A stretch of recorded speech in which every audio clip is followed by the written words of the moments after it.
Welcome back to Online Darts, everyone. We're here for the Modus MDA event in Stevenage, where we've got Mark Webster. Mark, I think you've been ignoring my calls since Blackpool. I haven't seemed to be able to find you.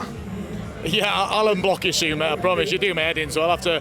But I'm going to see you plenty now, so I'm going to have to tolerate you, aren't I? No, it's been a long break, hasn't it? Do you know what I mean? I've been watching the World Series. I've done a couple of Euro tours, but even myself, I've not done a great deal. So it has been quiet, but I like it now. I think the players like it. This time of year, there's no rest, is there? And even for us as commentators, we're involved in most of the events, so I'm looking forward to it now.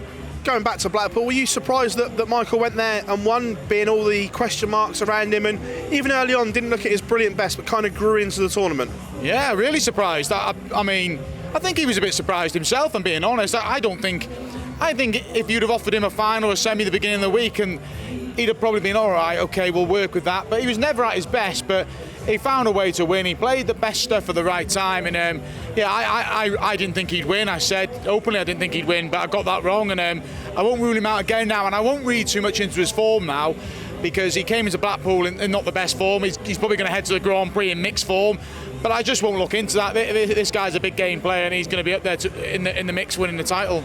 World Series is all done and dusted for 2022. Great to have it back, but it's brought up some questions.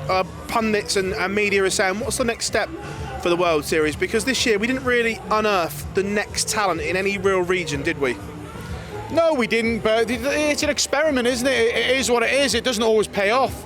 You've got to send, the name players out there. I know people will say, why can't we send this player, that player?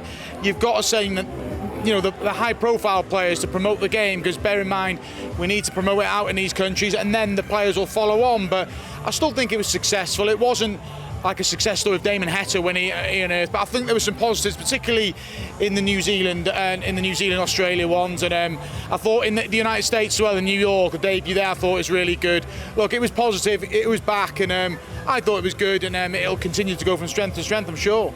Climax of the Euro Tour is heating up as well. I know you commentate on it. It shows how much we've missed the Euro Tour for the last 2 years. One, for the players and their development, because they learn to play on those big stages, and the rankings, because there's 2 years of no ranking money on the Euro Tour. It's going to make a huge difference for players over the next 18 months.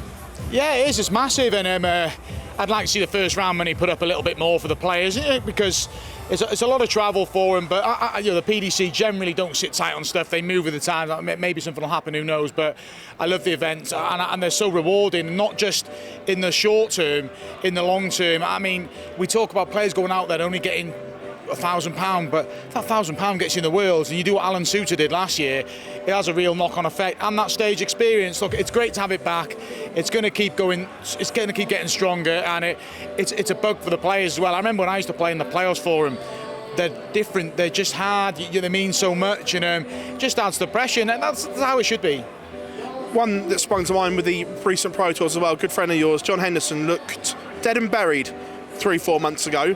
But he's given himself a chance. He's given himself a lifeline of keeping that card for recent events. He's back within touching distance of the world. Did you see this renaissance from Hendo coming?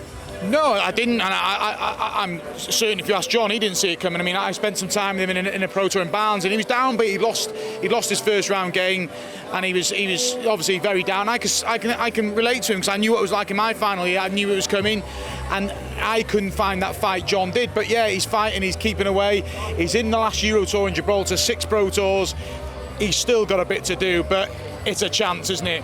He didn't have that chance a few months back, but I'd love to see him do it. He's a good guy, John, and I hope he keeps his talk hard. And if he doesn't, just go back and get it, John. I've got every faith in you, but I'll be looking out for his results for sure.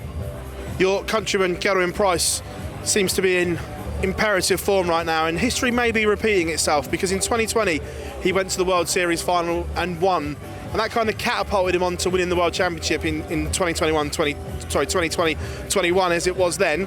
Are we seeing signs that maybe, just maybe, he's turned that corner and he's looking dangerous again? And he said something interesting to us in Amsterdam, I don't know if you've heard it, that he says, I'm still a baby, in 3 years I can be unbeatable.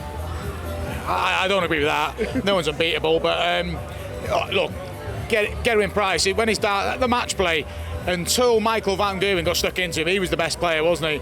But Michael Van Geeren threw everything at him, and Gerwin Price almost withstood it as well.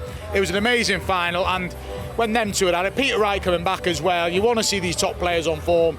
But Gerwin Price is a confident player. I love watching him play. The Grand Prix, defending the prize money of it, not the title, the prize money, because he won it 2 years ago, and the world's prize money. He's got a lot to do, but he's approaching it in the right manner. He's not worried about defending it. He just wants to go and win those titles again. And yeah, it'll make for an interesting time of the year, and I hope he can keep ticking over, because when he's on form, he's great to watch. I want to get your take on the burnout issue that seems to be coming up at the moment. Do the top pros, and I mean like at the very top, have to manage their schedules better now? We've seen Gezi do it well, Michael does it well, but Peter's obviously struggled with injuries of late. And is that something that the top players need to sort out? That once you're at Minehead, you don't need to go to every pro tour and so on and things like that?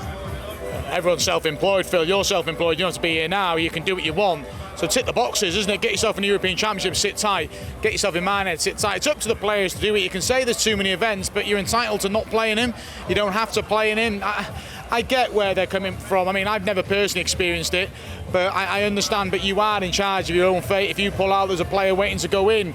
But yeah, it's tricky even more, I think, for your Joe Cullens and your Johnny Claytons, because they don't want to miss out, do they? They're thinking, right, let's just keep riding it, we're playing well, and I get that, but look, like I said, everyone's entitled to do what they want, and look, the opportunity's there. You can't knock the PDC, they provide the opportunities. If you don't want to play in them, it's fair enough. Before we let you go as well, you've gone viral as well. That 170 that you managed to find over in Germany has done the rounds, and Webby's back. Has it been that long since I spoke to you? That was ages ago, yeah. Do you know what? Have I played since? I played one exhibition since. Obviously, I've had some stuff done to my shoulder. Look, it was good fun. Where it came from, I don't know, because I was hitting nothing, but it was good fun. I love playing out there, and it was just nice to mix with, like, obviously, Johnny and Joe, I get to still play darts with, and Michael was there. It was just a good event, and yeah, I enjoyed it. I don't know where that came from, I don't know. I've tried that so many times. You mess around in exhibitions, the whole point of it, and when they come off, and the fact that it was filmed and I was mic'd up as well, I just got lucky, but I won't bank on it happening here or anytime soon. Webby, pleasure as always, lad. Cheers, mate.